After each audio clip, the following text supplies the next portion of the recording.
ہے بے شک اے مومنو نماز تمہارے لیے وقت پہ بندھا ہوا فرض ہے۔ جو ہم اور آپ نماز ادا کرتے ہیں، اللہ رب العزت نے جو ہمیں یہ وقت عطا فرمایا ہے یہ بالکل بندھا ہوا ہے۔ بندھا ہوا کا مطلب یہ ہے کہ اگر ہم نے ظہر کی نماز وقت ظہر میں نہ پڑھی، وقت ظہر جتنی دیر تک ہے اتنی دیر میں اگر ہم نے وقت ظہر کی نماز ادا نہیں کی، وقت ظہر ختم ہو گیا، اب دوسری نماز کا وقت آ گیا۔ اگر ہم چاہیں پہلے ظہر کی نماز پڑھیں پھر دوسری نماز پڑھیں جس وقت میں ہم پہنچے ہیں، تو وہ پہلی نماز جو ہم نے ظہر کا وقت نکال دیا ختم ہو گیا، نہیں پڑھا تھا، اب ہم اسے وقت عصر میں پڑھیں گے تو وہ ادا نہیں ہوگی، کبھی لائف میں ادا نہیں ہوگی، ہمیشہ اسے قضا کہیں گے۔ یعنی ہم نے قضا نماز پڑھی ہے، ہم نے قضا نماز پڑھی ہے۔ قضا نماز کا ثواب الگ ہے، ادا نماز کا ثواب الگ ہے۔ اگر ہم نے وقت ظہر میں نماز ظہر ادا کر لی ہے تو اس کا ثواب الگ ہے، اور ہم نے وقت ظہر ادا نہیں کی، وقت ظہر ختم ہو گیا، اس کے بعد وقت عصر آیا، ہم نے وقت عصر میں نماز ظہر پڑھی تو وہ ثواب نہیں ملے گا جو ہمیں نماز وقت ظہر میں پڑھنے کا ملتا۔ حاضرین محفل کہنے کا مطلب یہی ہے، رب تبارک و تعالیٰ جو وقت پر بندھا ہوا فرض ہے یہ ہمیں کیوں دیا گیا؟ وقت ظہر جو ہم ادا کرتے ہیں یہ وقت ظہر ہمیں کیوں عطا کیا گیا؟ ہم جو نماز فجر پڑھتے ہیں ہمیں نماز فجر صبح صبح میں کیوں دیا گیا؟ ہم نماز عصر ادا کرتے ہیں، ہمیں نماز عصر جب سورج ڈوبنے سے 1 گھنٹہ پہلے کیوں دیا گیا؟ ہم نماز مغرب ادا کرتے ہیں، ہمیں نماز مغرب سورج ڈوبنے کے بعد کیوں دیا گیا؟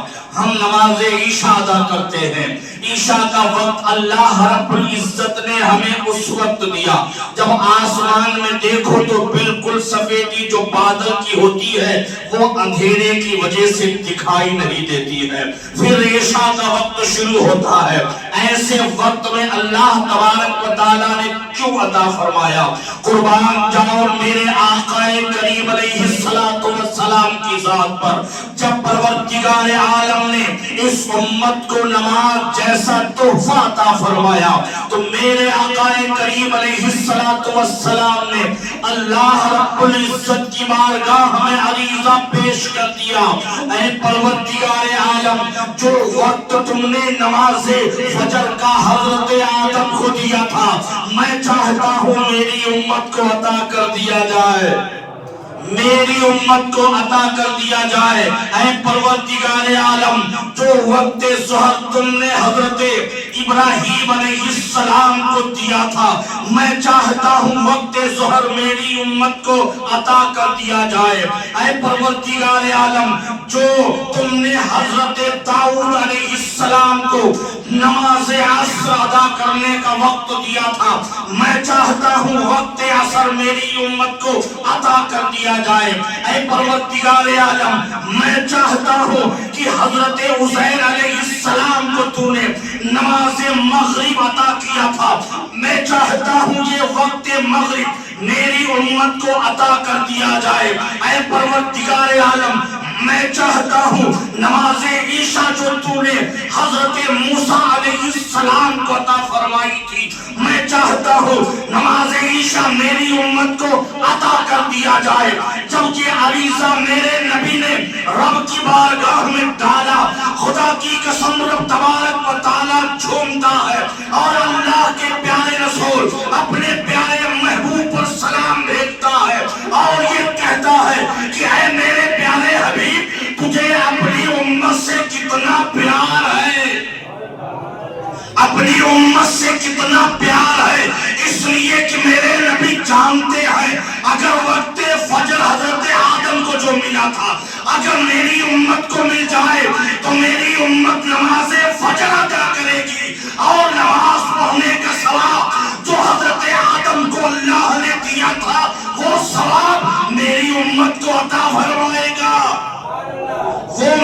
उम्मत को अता फरमाएगा। अल्लाह रब्बुल इज्जत सलाम भेज रहा है, दुआएं दे रहा है, रहमतें नाजिल कर रहा है। याद रखो, अल्लाह रब्बुल इज्जत जानता है अगर कोई किसी से सबसे ज्यादा मोहब्बत करने वाला है इस दुनिया और आखिरत में, वो सिर्फ मेरे नबी की जात है जो अपनी उम्मत से करते हैं। और ये वक्त नमाज जो 5 वक्त हम अदा करते हैं, ये अल्लाह की बारगाह से मांग कर लाए हैं, अल्लाह की बारगाह से लेकर के आए हैं। मेरे इस्लाम के मुकद्दस शहजादों, अल्लाह रब्बुल इज्जत ने इतना बेहतरीन वक्त हमें अता फरमाया, इतना नायाब वक्त हमें अता फरमाया, इतना रफीक वक्त हमें अता फरमाया कि मेरे प्यारे हजरत आदम अलैहिस्सलाम नमाज फजर पढ़ते हैं। कब पढ़ते हैं? ये नमाज फजर आपको पढ़ने का वक्त कब मिला? ये मौका कब आपको नसीब हुआ? वक्त फजर हम पढ़ लेते हैं, हमें मिला, आए पढ़े निकल गए, ख्याल ना किया कि जिस नमाज को हम अदा कर रहे हैं वो कितनी अहम है, कितना अहम वक्त है, कितना बेहतरीन वक्त है। अल्लाह तबारक व तआला हजरत आदम अलैहिस्सलाम को, जानते हो, ये वक्त फजर 300 साल के बाद अता फरमाया। कितने साल के बाद? 300 साल के बाद अल्लाह तबारक व तआला ने अपने हबीब के सदक़े में हमें वक्त फजर ऐसे ही अता फरमा दिया। उन्हें 300 साल के बाद मिला, वो भी बहुत रोने पर, बहुत गिड़गिड़ाने पर अल्लाह की बारगाह में अपनी लफ्ज़िशों को पेश करते हैं और अल्लाह से माफी के तलबगार होते हैं।